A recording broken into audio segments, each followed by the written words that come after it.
Nagbabalik tayo sa huling yugto ng ating online viewership ngayong araw po ng Lunes, April 29. At bago natin umpisahan ang huling yugto ay humiling ako sa inyo na pakisubscribe ang aking YouTube channel. Pakiclick ang bell notification icon para lagi kayong updated sa mga bagong video na ilalabas ko. Sa mga kaparokya, quick recap po tayo sa nangyaring online viewership ngayong araw sa unang yugto at ikalawang yugto. Ang Itbulaga po sa unang yugto ay nakakuha ng 99,000 live viewers.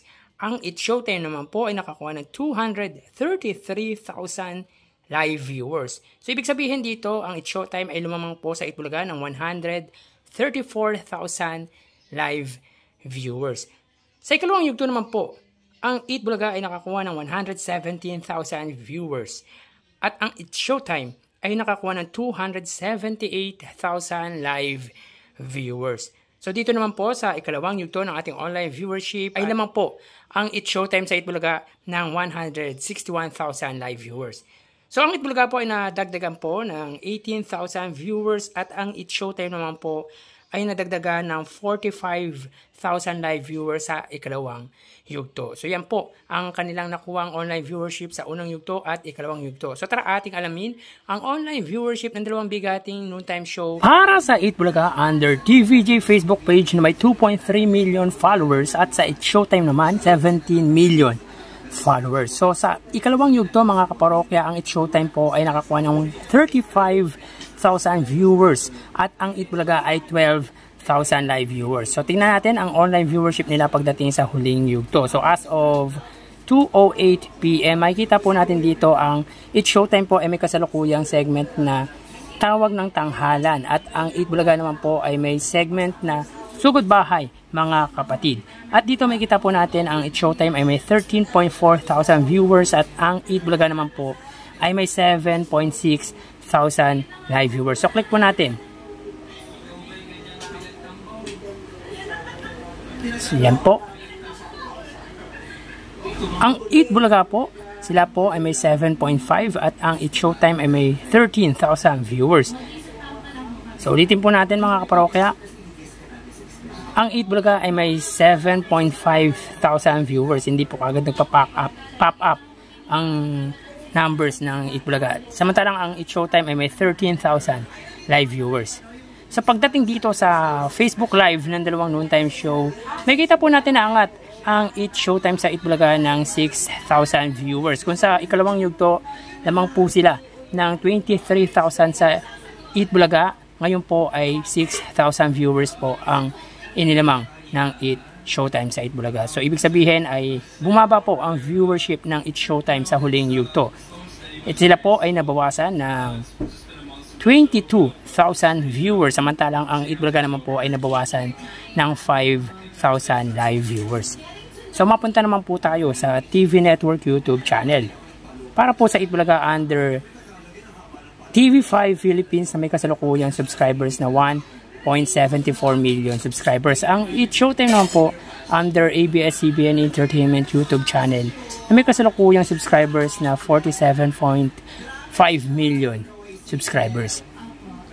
Kung sa ikalawang yugto mga kaparokya, ang TV5 ay may 46,000 at ang It Showtime naman under ABS-CBN ay may 121,000 live viewers. So check po natin mga kaparokya. Ang TV5 po ay may 33,000 viewers.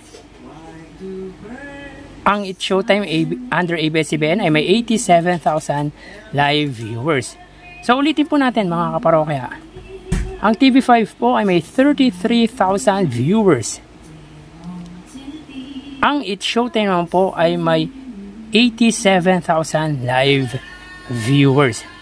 So dito naman pagdating sa TV Network YouTube channel ay lamang po ang ABS-CBN sa TV5 ng 54,000 live viewers. Kung sa ikalawang yugto po ay 75,000 viewers ang inilamang ng It Showtime, sa huling yugto po ay 54,000 live viewers na lamang.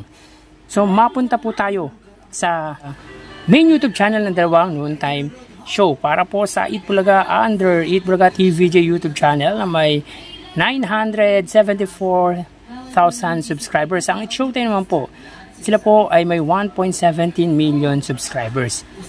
Sa ikalawang yugto, ang Eat Bulaga po ay may 59,000 at ang It Showtime naman po ay may 122,000 live viewers. So click po natin, ang Eat Bulaga po, sila po ay may 45,000 viewers.